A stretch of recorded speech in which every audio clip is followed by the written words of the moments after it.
Listen, I need to tell you something that most financial advisors don't touch. While everyone around you is obsessed with encrypted portfolios, refreshing Bitcoin prices every 5 minutes, something more substantive is happening below the surface. Central banks around the world, the actual institutions that control trillions of foreign exchange reserves, are buying gold at a rate we've never seen in nearly a decade. Not slow, not cautious. We're talking about doubling their historical buying rate. What drives me crazy? This is not a conspiracy theory whispered on Reddit at 3 a.m. This is documented. That is official. Just a few months ago, data released by the World Gold Council showed that central banks bought 863 tons of gold in 2025 alone. That is twice the amount they bought each year from 2010 to 2021. They didn't apply the brakes. They are accelerating. So why is this important to you? Because if you really care about protecting what you've built, you need to understand what gold is actually becoming. This is not the gold your grandmother bought as jewelry or the gold your father talked about at dinner. The world's most powerful institutions are seeing gold as the ultimate insurance policy against the future. When we're done here, you'll understand why gold is no longer just a precious metal, but more important, a statement, a hedge, and the necessary preparation for the economic realities we face right now. Let me tell you, what we're talking about is not theoretical. This is true, and you can verify the current data yourself. In April 2026, gold is currently around $4,867 an ounce, a figure that makes sense only if you know the background. Earlier this year, in January, gold topped $5,000 for the first time in human history. Then, about 6 weeks later, it hit a record high of $5,589.38. These are not small moves that have taken place over the years. These are historic movements within months. Then, in March, I won't whitewash what happened. Gold fell more than 10% in a single month, the biggest monthly decline since 2013. The geopolitical situation in the Middle East has escalated. Oil prices have soared. The US dollar has strengthened. Inflation expectations have risen, and many people are panicked. They sold. They suffered. They question everything they think they know about gold. But it is important to listen carefully to this part. The institutions driving the overall rally did not sell when prices plummeted. Let me repeat, because that is the key to understanding the next step. Central banks around the world are buying and everyone else is selling.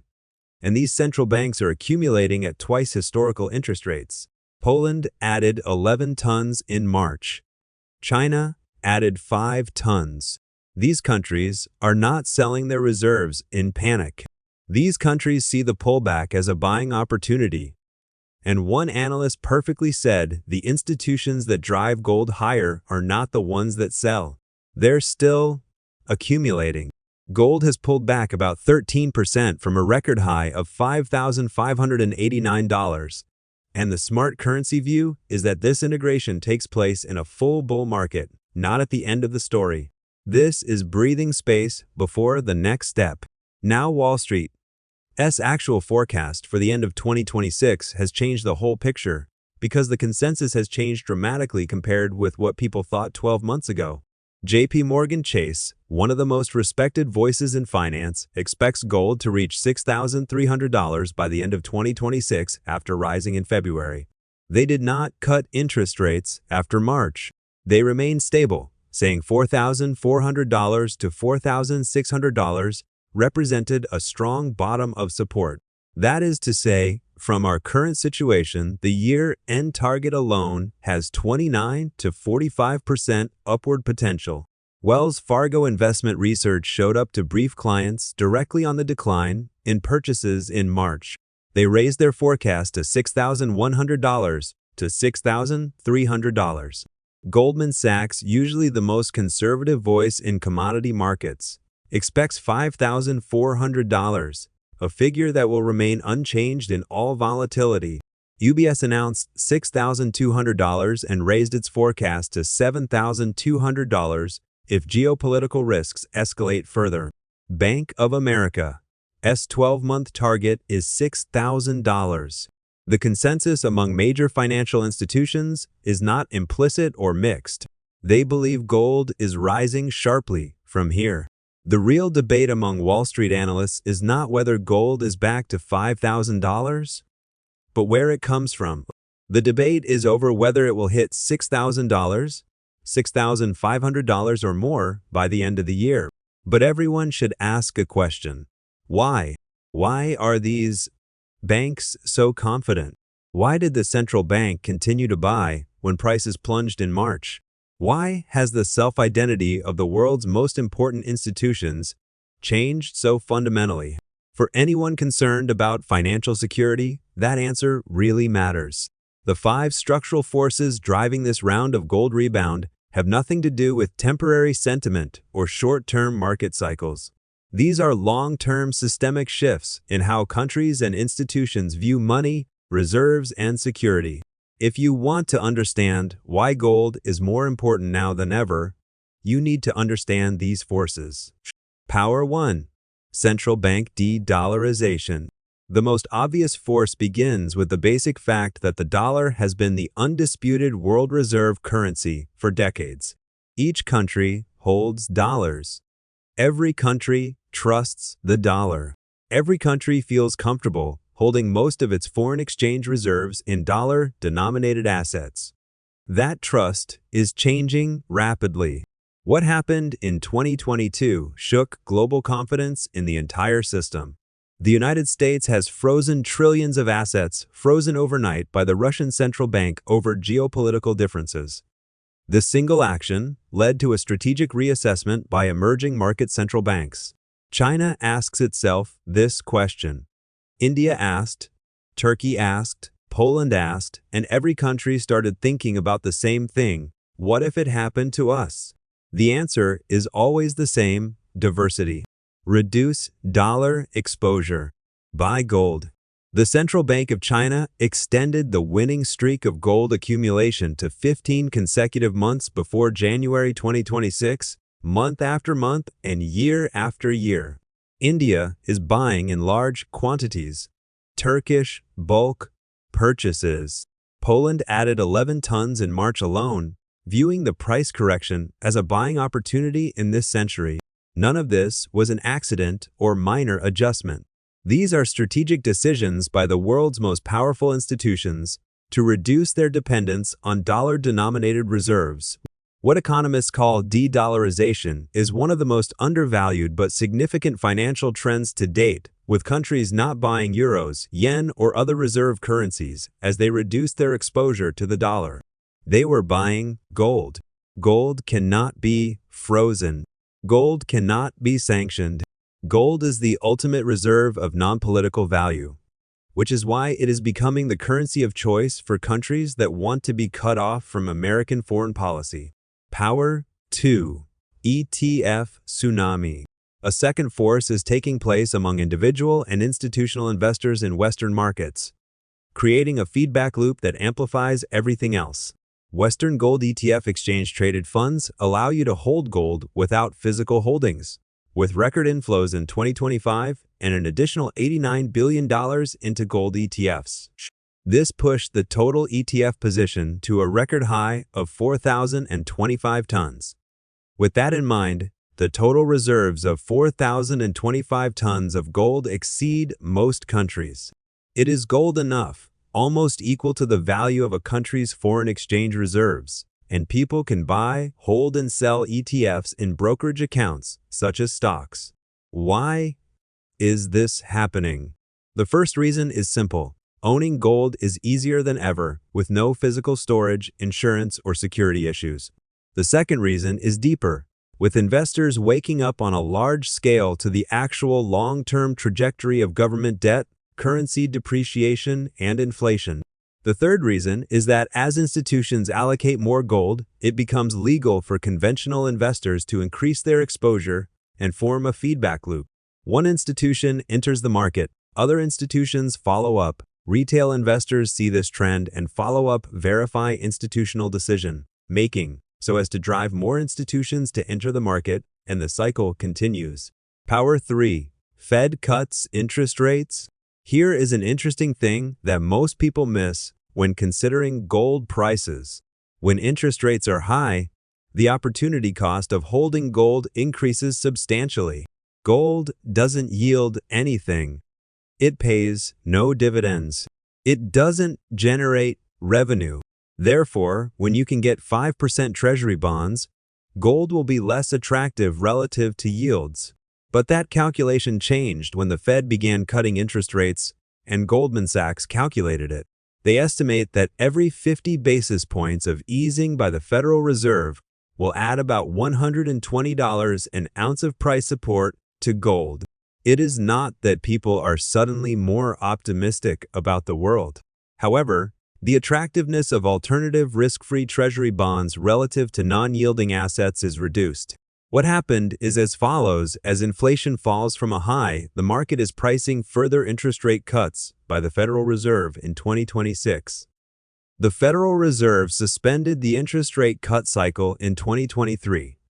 But now it seems that the interest rate cut is back, and each interest rate cut will reduce the opportunity cost of holding gold. Each cut makes gold more attractive than higher-yielding assets, like bonds and savings accounts. The fourth force, devalued trade. If you think for a long time about why gold is so important to financial preparedness, that is what really matters. Every major country on Earth has huge budget deficits. The federal debt of the United States is close to $35 trillion. Other developed countries have the same debt burden as GDP. Underpinning all this debt is a simple assumption that governments have been making. We will get out of trouble, we will cut spending, or we will find other solutions. But what if that doesn't happen? What if debt just keeps accumulating year after year, decade after decade? Then, action must be taken. Spending cuts, steep tax increases, or the government solution through inflation and currency devaluation.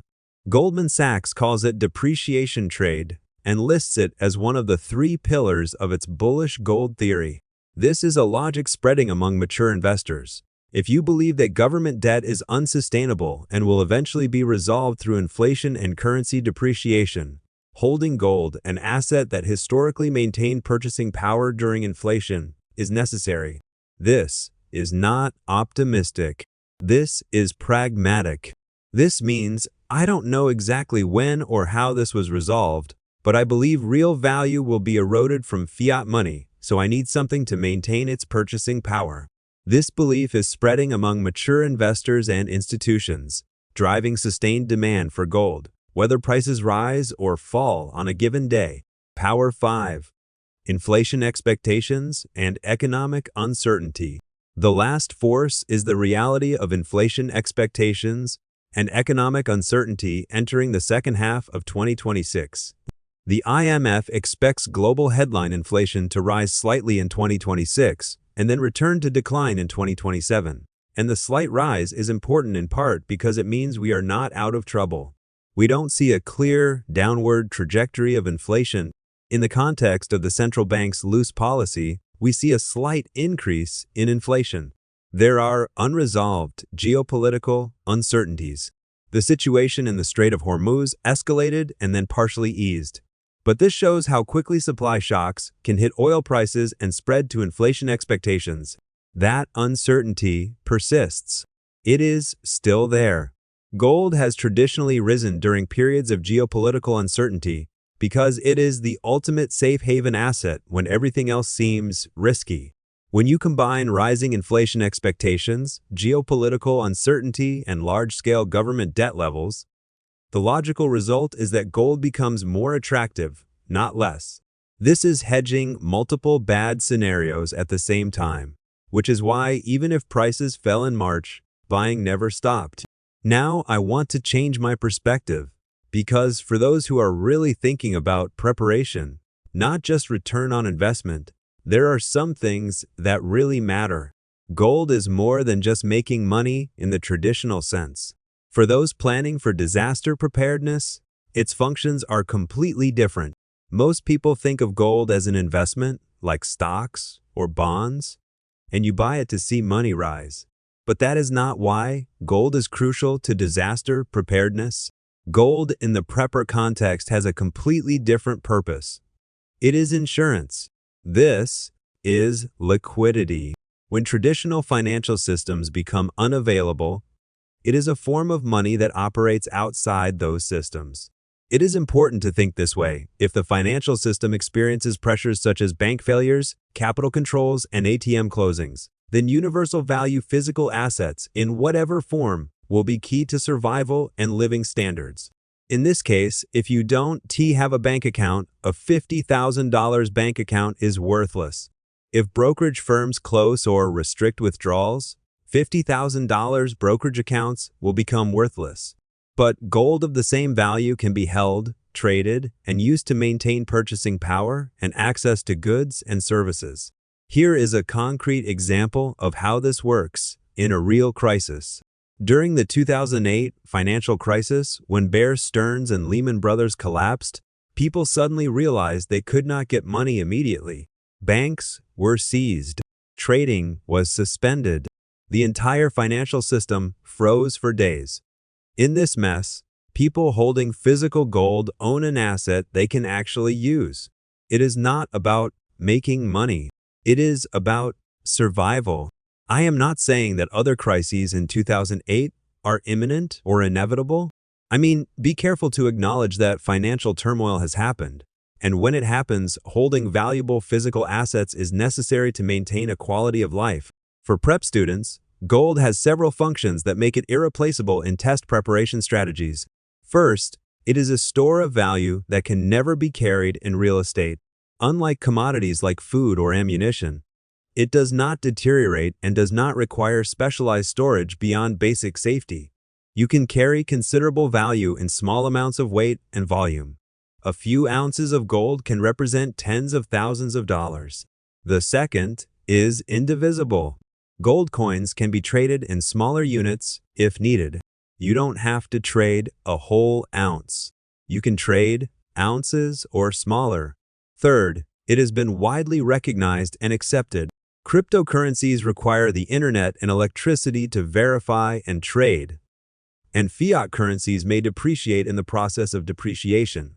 Gold, by contrast, has been considered a currency for thousands of years. If you find yourself in a situation where traditional currencies are unreliable, gold remains a globally recognized store of value. Fourth, hedge against currency depreciation. If your government decides to devalue its currency through inflation, gold has historically maintained purchasing power. Nominal prices have risen, but real prices still have value. Fifth, it is important that it is liquid. If it needs to be converted back into legal tender or used for transactions, it can. Unlike some other disaster preparedness projects, gold has a well-functioning global market. Now, I want to be completely honest with you about what gold is not. Gold is useless in emergencies. If we were talking about the first 72 hours of the crisis, you need food, water, medical supplies, and physical cash at home, not cash in the bank. It was the first day of preparation. Gold is not the first day. Gold is the financial infrastructure for your medium and long-term disaster preparedness strategy. Gold can last months or years. Currency devaluations, possible capital controls, and an unreliable but not yet fully collapsed financial system.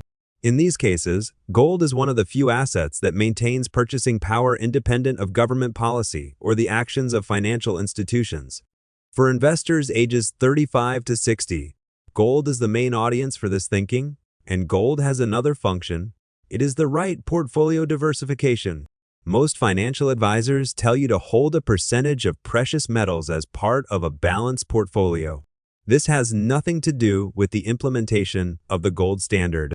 It is about risk management. You hold some gold so that if all the other assets in your portfolio do not perform well, you are not fully exposed to one type of asset. But for a truly defensive person, gold goes far beyond that. When an institution goes bankrupt, it becomes a key part of your overall strategy to maintain purchasing power and financial independence. I know some of you are already thinking, Oh, it is interesting, but what should I actually do? Let me talk about the practical side of gold ownership when needed, because that is where many people are confused or wrong. How much gold do you need? The answer depends entirely on your risk assessment and overall preparation strategy. There is no one-size-fits-all number. Some say they have enough gold, 5 to 10% of their total net worth. Other serious prep students talk more than that. My personal view is that if there is a major financial turmoil, you need enough gold to maintain purchasing power and access to goods and services in the long run. For most middle-class families, this can range from a few ounces to a few hundred ounces, depending on your environment and risk tolerance. But importantly, I think most people ignore this. It is better to have gold than not to have it. When everyone around you depends on a potentially unstable financial system, even a few ounces of gold is better than nothing. In what form should you hold gold? This is where people are confused because there are several options, each with advantages and disadvantages worth considering. Option 1. Physical gold. For prep students, the most popular forms are gold coins such as the American Golden Eagle, Canadian Maple Leaf, Australian Kangaroo, and South African Krugers, all of which are the most widely recognized and traded currencies in the world. The advantage is that they are easy to identify, divisible, and well-known in global markets. If you need to trade or sell them, there are plenty of buyers everywhere. The downside is that for a large number of products, they take up space and require secure storage. If it is a stamp, an ounce of gold is as small as a stamp, but if you are talking about 100 ounces, it is much larger and heavier for safe storage. Option 2. Physical gold bars. Bars come in all sizes from a gram to more than a kilogram, each with different benefits. On the plus side, bars are more efficient than coins because you don't have to pay a premium for coins, so you can get more gold in less space and spend less. The downside is that if you need to switch quickly, bars, especially smaller ones, are not easy to trade every day. Option 3. Gold ETF. If you want gold without physical storage complexity, the gold ETF is the answer. Your holdings represent the ownership of the actual gold held by a professional custodian in the vault. The advantages are obvious. Liquidity is extremely strong. There is no need to worry about physical safety. As long as the market opens, you can buy or sell immediately. For real prep students, the downside is significant. If the financial system is disrupted, you don't get gold. If the exchange is closed or service is limited, you can only view your holdings on a screen that is untouchable. If your broker has a problem, you may not be able to get shares. ETFs are well suited for portfolio management in a functioning financial system. They are not meant to be truly prepared. Option 4. Gold futures and options. I mention this only to say, to be prepared, avoid it altogether. Futures and options are leveraged and complex, requiring the financial system to function perfectly. If your goal is to be truly prepared, not guessing, stay away from that entirely. My advice for prep portfolios. If you think gold is part of your preparation strategy, I recommend that you have a set of physical gold coins that are easy to carry and access, some larger strips to effectively store trading volumes, and possibly a gold ETF as part of your overall financial diversification. Why merge? Because different scenarios require different forms of gold. If you need to leave your position quickly, coins are easier to carry and hide. Bars are more efficient if you store them at home for a long time. This can be done if ETFs need financial market exposure and liquidity while the system is still running. Where should you store it? This is crucial because if your gold is available to others or easy to confiscate, it destroys the whole use.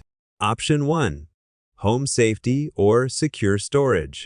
Some store physical gold in a safe or hidden place at home and have immediate access if needed. The downside is clear. A home safe can be found and removed, and having precious metals in your home increases your and your family's safety risks. Option 2. Bank safe. Many people use bank safes to store gold because they are safe, temperature controlled, and insured. The downside is clear. In a severe financial crisis scenario, banks may restrict access to safe deposit boxes. That is what happened during some historic financial crises, when people couldn't get their assets. Option 3. Private vault services. Private companies run vaults designed specifically to store precious metals, which are safer than home storage and more accessible than bank safes. The downside is that you pay an annual storage fee for this security.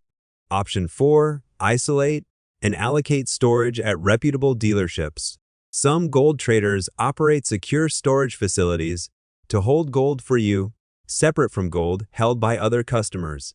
It is insured, professionally insured, and gold is still yours to sell or retrieve.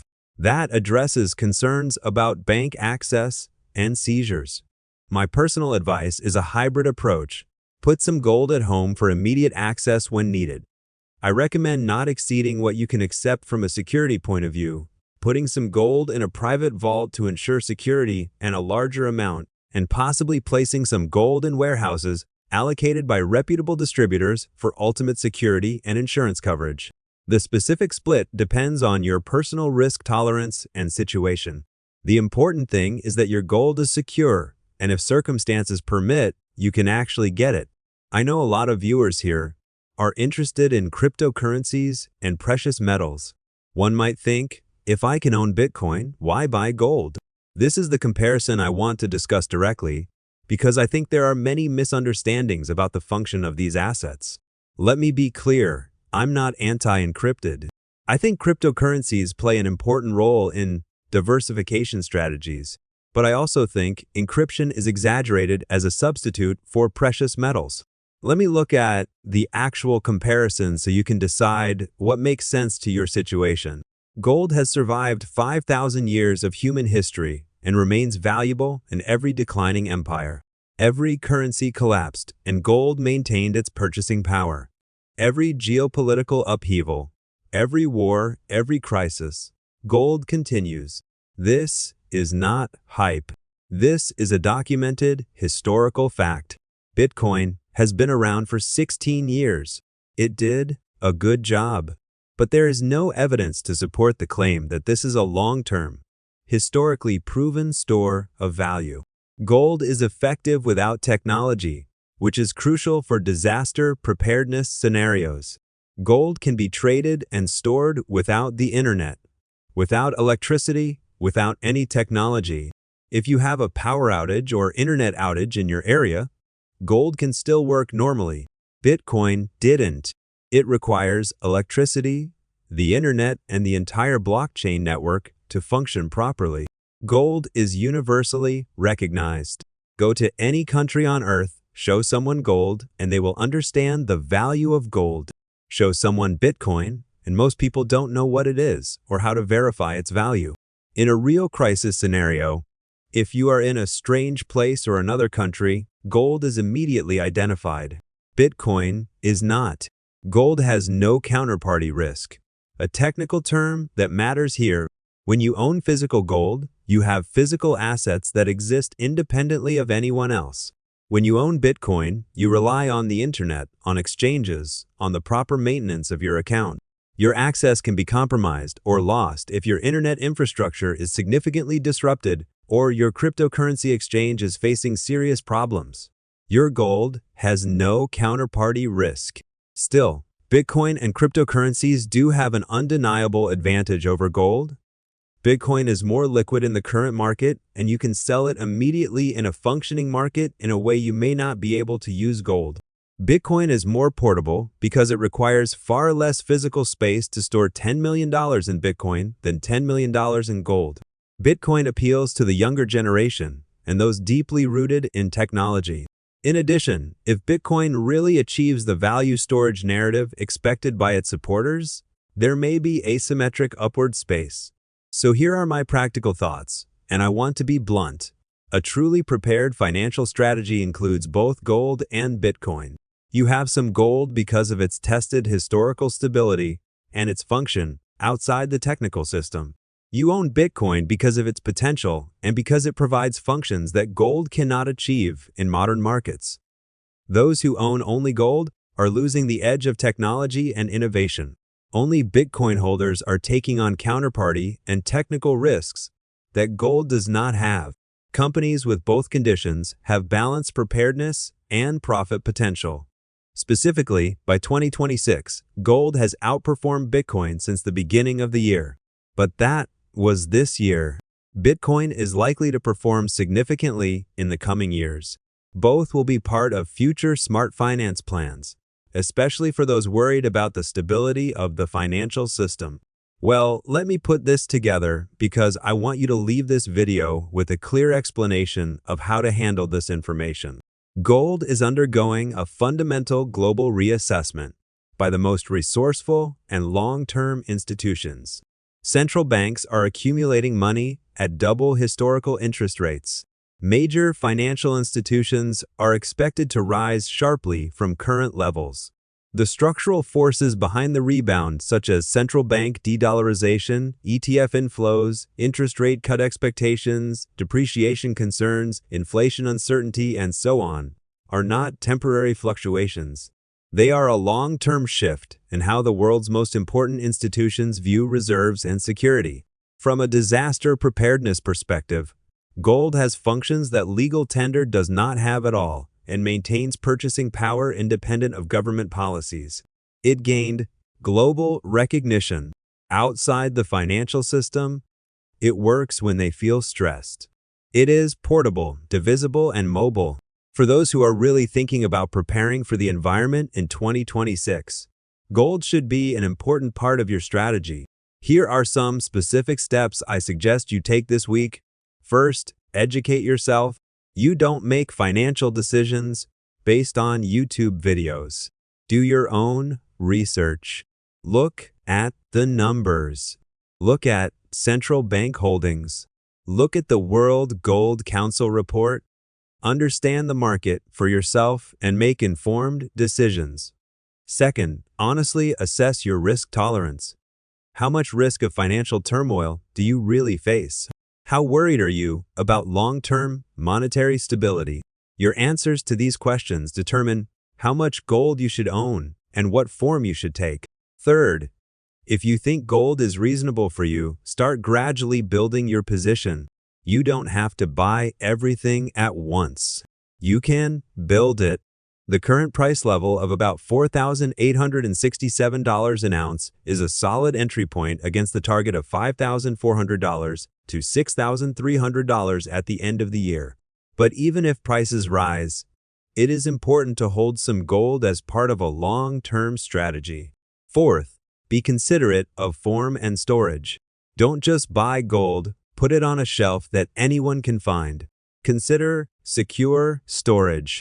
Think about accessibility. If necessary, plan how to actually use it. Finally, don't look at gold in isolation. This is part of a comprehensive preparation strategy. Families also need emergency cash. You need food storage. You need water. You need medical supplies. You need diverse sources of income. Gold is the financial infrastructure for long-term disaster preparedness, but it works with these other elements rather than replacing them. Here is the reality. We're now going through an unusual moment in economic history. Central banks are shifting from relying on the dollar to accumulating gold. Governments' debt levels have historically been unsustainable. Inflation is still rising in the context of interest rate cuts. Geopolitical uncertainty remains. In this environment, the most resourceful central banks, major banks, and institutional investors have positioned themselves on gold. You have a chance to do the same. You have the opportunity to build positions in the assets that the central bank is accumulating, which have survived for 5,000 years and played a role in disaster preparedness. Whether you choose to do so is entirely up to you. But you should understand why it is worth considering. Thank you for taking the time to follow this video. If this works for you, click the like button. If you want to go deep into financial markets and prepare strategies, subscribe. Leave a comment below to share your thoughts on gold, preparations, or any aspect we discuss here. The comment area is where the real conversation takes place. It is a complicated thing, and there is real value in talking about it wisely. So get involved, think critically, and make decisions that are appropriate for your situation and your risk tolerance. See you in the next video.